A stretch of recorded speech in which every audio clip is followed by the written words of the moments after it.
Hi అండి, నేను doctor Lakshmi Narasimha Reddy, neonatologist and paediatrician. So మనకి వర్షాలు స్టార్ట్ అయినాయి, దాంతోపాటు స్కూల్స్ కూడా స్టార్ట్ అయ్యాయి. పిల్లలు ఫ్రీక్వెంట్గా జ్వరాలు, దగ్గు, జలుబుతో ఇబ్బంది పడుతూ ఉంటారు మనకి ఈ మాన్సూన్ పీరియడ్స్లో. సో ఇలాంటప్పుడు హెల్త్ టిప్స్ ఏంటి, రాకుండా ఎలా ప్రివెంట్ చేసుకోవాలి అనేది మనం ఇప్పుడు చూద్దాం. సో మనకి ఏ రోగమైనా కూడా మన ఎన్విరాన్మెంట్, మన basic exercise, food and water వల్లనే వస్తుంది. సో ఎన్విరాన్మెంట్ పరంగా అంటే ఇప్పుడు వర్షాలు ఎక్కువ పడతా ఉన్నాయి. సో పిల్లలు వాటిలో ఆడుకోవాలని చూస్తారు. వాళ్ళని ఆపడం అనేది వాళ్ళ చైల్డ్హుడ్ ని లాక్కోవడం లాంటిది. సో వాళ్ళని వీలైనంతగా ఆడుకోనివ్వాలి.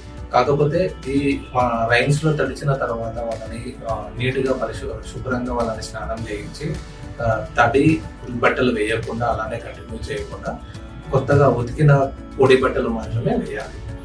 రెండోది, మనకు వర్షాలు పడినప్పుడు ఏమవుతుందంటే గోడలన్నీ లీక్ అవుతా ఉంటాయి. సో అలాంటప్పుడు ఏమవుతుందంటే ఫంగస్ అనేది చేరడం వల్ల మనకు ఫ్రీక్వెంట్ గా పిల్లలకి ఇన్ఫెక్షన్ అనేది వస్తుంటుంది. ఇల్లు, దాని చుట్టూ ఉండే పరిసరాలు కూడా శుభ్రంగా పెట్టుకోవాలి.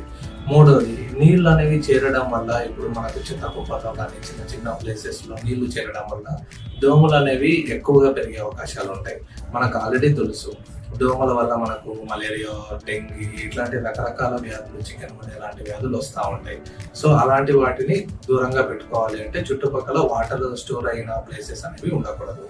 నాలుగోది, ఈ దోమలు కొడుతున్నాయి కదా, ఏం చేయాలి? మొత్తం బాడీ మొత్తం వడామాస్ లాంటివి వాడుతూ ఉంటారు.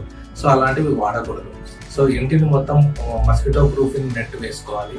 రెండోది, మనకు బెడ్రూమ్ లో పిల్లలు మనము పడుకున్నప్పుడు మస్కిటో నెట్ అనేది ఇన్సెక్టిసైడ్ కోటెడ్ నెట్స్ వస్తాయి, అవి వాడాలి. మూడోది, ఆల్అవుట్స్ లాంటివి వాడుకోవచ్చు, కాకపోతే పిల్లలకి అందకుండా పైకి ఉండేలాగా చూసుకోవాలి. అంతేగాని ఓడోమాస్ లాంటివి వాడుకోవడం వల్ల చర్మ సంబంధిత వ్యాధులు ఎక్కువ వచ్చే అవకాశాలు ఉంటాయి.